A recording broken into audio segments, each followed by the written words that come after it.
Something that I believe goes into creating a successful video operation is challenging the assumptions that you currently have, whether you realize it or not, but challenging the assumptions you currently have around what makes a successful video process, what makes a successful video content system.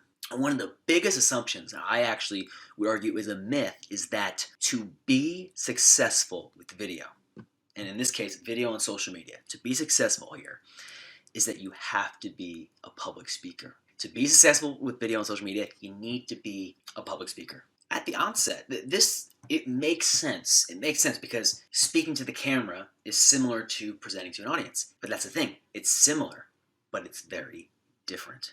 When you're presenting, doing a keynote, and you're presenting to an audience, there's nothing that really needs to happen after you prep for the presentation, you do the presentation, you field some Q&A, and it's over. But with video, it's different because one, usually the audience is not there the same way they're there for a keynote, the way they're there for a presentation. The expectation is different. With video for social media, folks are usually logging on whatever social media platform they're logging on to, and they're looking to be stimulated, to potentially learn something new, but more importantly, to be stimulated. And that means they are not actually looking for you. With a keynote or a traditional presentation, your audience is coming to watch you and to listen to you for an extended period of time. I mean, usually, at least if you're doing a webinar, what have you, at least 30 minutes, right? I mean, there's some people that do like 15 to 20, but even that's longer than a lot of YouTube videos that you see. So a big myth that I want you to have comfort in, because I know you've been struggling with this, because I hear this day in and day out along the lines of, Randy, I'm a good speaker, I'm good at public speaking, but this camera thing, this video content thing, I just don't understand it. I just don't feel comfortable on it. I have extreme sense of anxiety around it. And you hear this enough, and you can then make the conclusion, the way I did, that public speaking and video content for social media are related.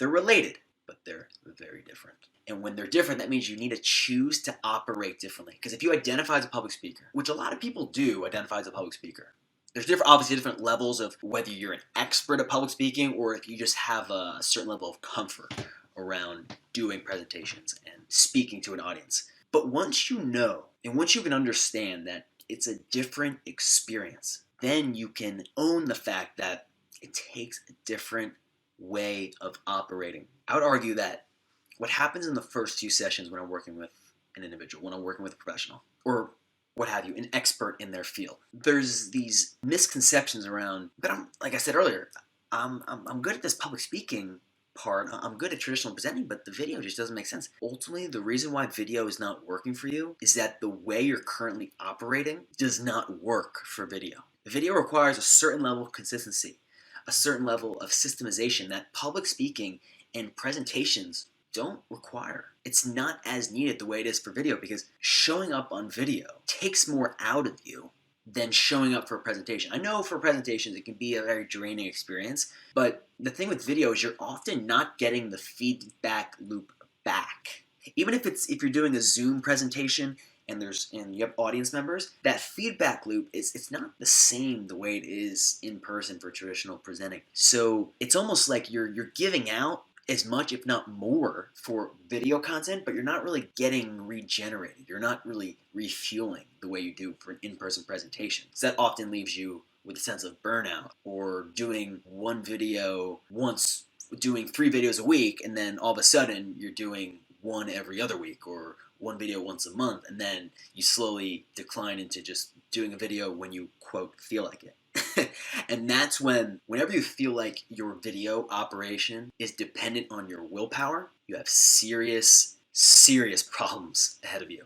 Because willpower does not work for a lot of things in business. And the people who operate at the highest levels, they understand this. They don't rely on willpower to get the job done. What they do is they build processes and systems that make willpower not important. It becomes a non-factor, and if anything, the willpower is purely icing on the cake. It's not, it's only extra. Now, we covered a good amount in this video, a couple different things, but what I want you to take away is that if you identify as a public speaker, a presenter, a keynote speaker, and you've been just struggling to make that transition into video content, you're not crazy. You're not good at presenting. You're not good at being a public speaker. It's just that that way of operating is different from operating on video. And what you need is you need a new way of operating that's ultimately going to instill a behavioral change that makes video content the opposite of a burden, the opposite of a chore. And it's just going to be something that you do. It's just going to be something that you operate within. And it's not this point of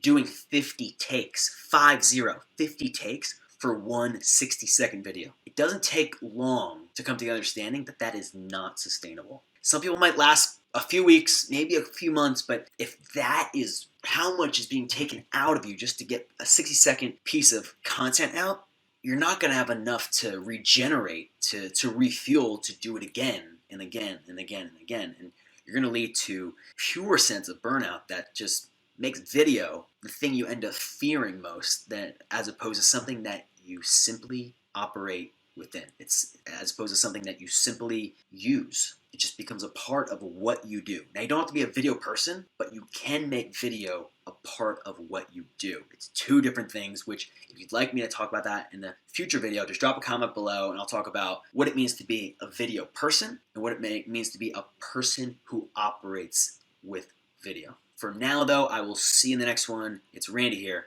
from Now You're Talking.